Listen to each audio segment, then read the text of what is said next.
On the night of September 6, 1992, two men stood together in a pitch-black room. One of them was scared, but also determined. The other was just cold. They were in Queens, New York, and the room was really just a storage closet near a music video set. But inside that small space, everything was about to change. The man in the closet was Daymond John, founder of the hip-hop clothing line FUBU. And the man who didn't realize how much his life was about to change was Uncle J. Back then, Daymond was $50,000 in debt. Every credit card he owned was maxed out. He demortgaged his mom's house to buy sewing machines and cloth to make t-shirts. With the three letters that meant everything to him, F-U-B-U for us, by us. Daymond had worked all day. He'd woken up before sunrise to work on orders, then hustled to deliver them in person before heading back to his mom's house in Hollis. That night, he was tired but not broken. There were days he wanted to quit. He worked in his mom's kitchen in the dark, trying to keep costs down and make as many shirts as possible. But that night was different. The nights usually stretched into the morning with him hunched over cloth and thread. But this night, after the last order was finished, Daymond left the kitchen, walked into the living room, and turned on the TV. There, on MTV, was the show he always watched for inspiration, Yo MTV Raps. And the episode that night featured an interview with one of his heroes, Uncle J. As Daymond watched, or spoke about his style, his music, his rise from the projects of Queens to becoming one of rap's biggest stars. Daymond smiled, nodding along, feeling the familiar excitement bubble in his chest. If anyone could relate to, it was him. They both grew up in Queens, understood the same struggles, and dreamed of changing their lives through fashion. In LL's latest video, Mama Said Knock You Out had some serious style. The clothes, the attitude, the message resonated with Daymond's vision for FUBU. But there was something else about that video, something Daymond couldn't take his eyes off. In the background, behind the dancers and cameras, someone in a plain white t-shirt kept popping up. And every time he did, Daymond felt a pang of longing. Who was that guy?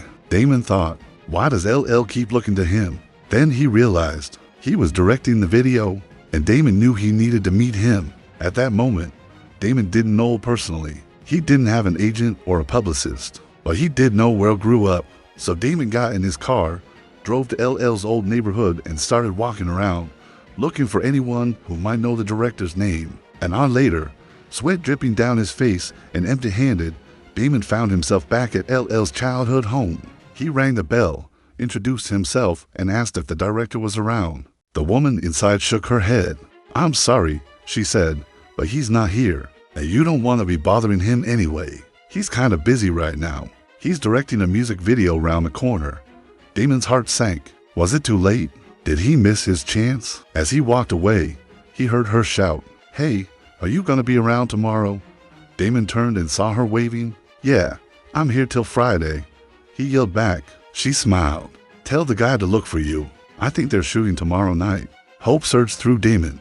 He spent the next few hours driving around Queens, searching for the set. Finally, as dusk fell, he spotted the unmistakable sight of a video shoot. Cars, people, cameras, all focused on the street corner. Taking a deep breath, he ran over. To his horror, the place was swarming with people. Security guards blocked the entrance. Daymond panicked. How could he get in? Then he saw a gap near the back. He slipped through unnoticed and found himself in a makeshift dressing room. Inside, rows of dancers and rappers sat waiting their turn. Daymond approached them and asked where he could find the director. Someone pointed to a door marked "Do Not Enter." Undeterred, Daymond walked right in. Inside was a blinding white room filled with equipment. Cameras, cables, lights, all aimed at a single figure sitting in a chair. Uncle J, the legend himself, watching a monitor while someone adjusted his jacket. Daymond hesitated. Should he interrupt? What if I wasn't interested? Doubts flooded his mind. But then he remembered why he was there. This was his dream. He couldn't give up. Taking a deep breath, he walked closer. Turned, caught Daymond staring, and raised an eyebrow. Daymond gulped. This was it. His years of work, his savings, his family's support, all riding on this one moment. He held out the FUBU shirt in front of him and blurted, "This is for us, by us." Looked at the shirt, then back at Daymond. A slow smile spread across his face. "I like it," he said. "Can I try it on?" Daymond beamed. He handed it over, his heart pounding. In the next few minutes, slipped the shirt on and stared at himself in the mirror. Daymond fidgeted, biting his nails. Was it too big? Too small? Would I like it? Suddenly, I turned, met Daymond's gaze and nodded. I want to wear it in the video, he said. Daymond froze. Was he hearing right? Wear it? In the video? It was everything Daymond had hoped for and feared. His dream was about to become real, but that meant exposure, scrutiny, and pressure. Still, he managed a weak smile and said, "Sure, no problem." I'll turn back to the camera and continued filming. Daymond watched in awe as I rapped and moved, totally focused on the performance. He couldn't believe his luck. But then reality hit. He hadn't agreed to anything concrete. What if I took the shirt off mid-video? What if he never mentioned FUBU? What if this whole thing fell apart? The night dragged on. Daymond paced nervously outside the set, hiding in the shadows, watching the film. Finally, after what felt like hours, the shooting wrapped. Daymond's legs ached from standing. His stomach growled from hunger, but he didn't dare leave. He needed to see her one more time. As I emerged from the set, surrounded by his entourage, Daymond stepped forward, blocking their path. I turned, recognized him, and beckoned for Daymond to come closer. Once they were alone, asked, "So what do you want?" Daymond took a deep breath, his voice shaking slightly. Do me a favor, please. Can you just mention FUBU in the video?" I looked at him for a moment, then burst out laughing. "You're kidding, right? I already wore the damn shirt. What more do you want?" Daymond's jaw dropped. That's it. That's all he'd asked. From that point on, Daymond walked with the confidence of a man who just won the lottery. He spent the rest of the night talking with her, exchanging numbers and promising to stay in touch. When the shoot wrapped, Daymond drove home, his foot heavy on the gas, his eyes shining with excitement. He pulled into his driveway and jumped out, practically skipping up the stairs to his mom's apartment. He burst through the door and yelled, "Mom, I just met Cool J." I gave him a FUBU shirt, and he wore it in his new video. His mom stopped what she was doing, looked up, and smiled. "That's great, Daymond. That's wonderful news." Daymond beamed. But then reality hit. He didn't pay me or nothing. He said quietly, "Oh, Daymond," his mom said, walking over and putting a comforting hand on his shoulder.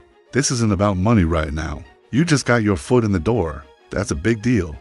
Daymond sighed and slumped onto a chair. "I guess you're right," he said, "but I still need to make money." His mom squeezed his shoulder. "You will," she said with a wink. "Just wait and see." The next morning, Daymond woke up with a start. The events of the previous night replayed in his mind. Had he done the right thing? Was this the best decision? Or was he just deluding himself? The answer, he knew, would come soon. 1 week later, Daymond was at his computer, catching up on the mail when it happened. The first email was from a local store asking about FUBU and its wholesale options. The second was from a journalist wanting an interview for a hip-hop fashion piece. The third was from another retailer inquiring about placing an order. Daymond stared at the screen, dumbfounded. This was it. This was the result of his hard work. He checked his phone. Those video had been out for 4 days. In that time, FUBU had gone from obscurity to demand. He felt a surge of pride mixed with disbelief. Was this real? Was he actually getting paid to make t-shirts? He looked around his mom's kitchen, suddenly realizing how far he'd come. This small space had been his factory, his office, his everything. And now, because of one bold move, things were changing. As the weeks passed, more stores started calling, more journalists reached out, and more opportunities presented themselves. Daymond's life was about to change forever, and it all came back to that one moment, that one risk. Some risks pay off quickly, others take time, some fail entirely, but every risk carries a lesson. Sometimes it's about timing, sometimes it's about preparation, but most times, it's about believing in yourself when no one else does. For Daymond, the risk was approaching the Cool J, a complete stranger, and asking him to wear a shirt he designed. Daymond didn't know personally. He had no connections or introductions, but he did have something, his dream. Now it's your turn. What are you risking for your dreams? What small step can you take today that will change everything tomorrow? Share your thoughts in the comments, and remember, sometimes the smallest risk can lead to the biggest rewards.